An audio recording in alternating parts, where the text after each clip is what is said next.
Well, hello, ladies and gentlemen. This video is for AP World, and we're getting into Unit 2. Unit 2 is Network of Exchange from the year 1200 to the year 1450. So this is going to focus most on theme 4 for AP World, which is economics. Trade is most closely related to economics. And taking a quick look at the globe in this time period from 1200 to 1450, we will easily notice that the biggest trade networks on the planet are in Afro-Eurasia. They are the Silk Road, that's represented by this one here in red, the Indian Ocean Trade Network, the Trans-Saharan Trade Network, and the trade network that's in the Mediterranean Basin. You will also notice that there are in the Americas a few networks of exchange also. There's the Mississippian Area Trade Network, there's trade in Central America, and there's trade in South America, especially in the mountains of the Andes.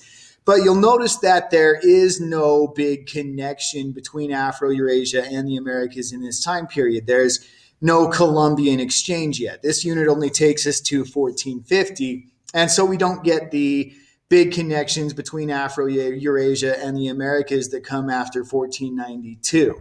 So what you really need to be able to do is articulate trade in Afro-Eurasia and the Americas before the Columbian exchange, and then what happens as a result of the changes that come from the Columbian exchange in 1492. That's not to say that there's absolutely no connections between Afro-Eurasia and the Americas in this time period.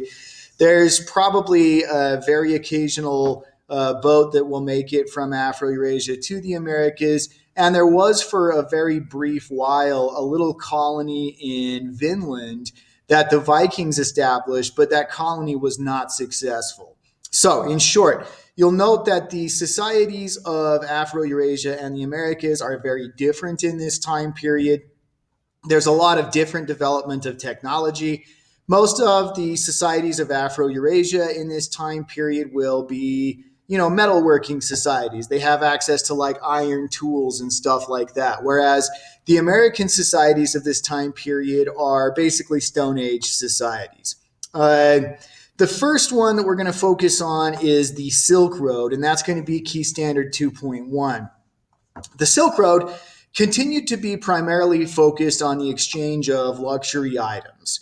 The trade on the Silk Road was mostly on horseback with carts or with camels, and as such, they could only carry goods that were of a limited weight. So the most obvious example, of course, is silk from China. Another example of a textile would be, say, cotton textiles from India. Another example is precious metals like gold and silver, which were easy to trade back and forth, and manufactured goods like porcelain products from China. With the rise of the Islamic Caliphate, a huge increase came in the quantity of goods that were traded throughout the world of Islam, the Dar al-Islam, common language, Arabic, a common writing system, the Arabic writing system, and a common religion, Islam, made it so that a lot of stuff could be traded from North Africa through the Middle East into India and all the way into Southeast Asia. Much of the infrastructure of the Silk Roads was totally devastated with the Mongol conquest that came in the 13th and the 14th centuries. But after the Mongols distributed wealth that had been locked up in monasteries and mosques, like, say, silver Buddha statues or that kind of stuff, this metal was now suddenly available to facilitate trade throughout Afro-Eurasia. And after the Mongol conquest, trade just absolutely exploded throughout Afro-Eurasia. And of course, this will end up being how the Mongols will make the modern world.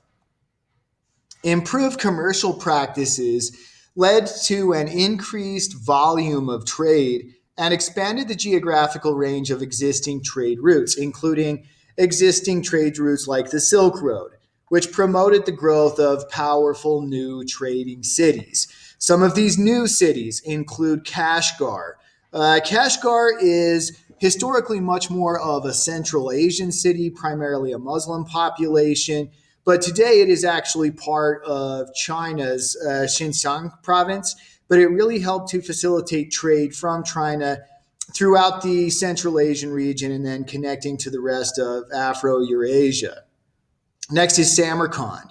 Samarkand is in current day Uzbekistan and was really important as a Muslim trading city on the Silk Road.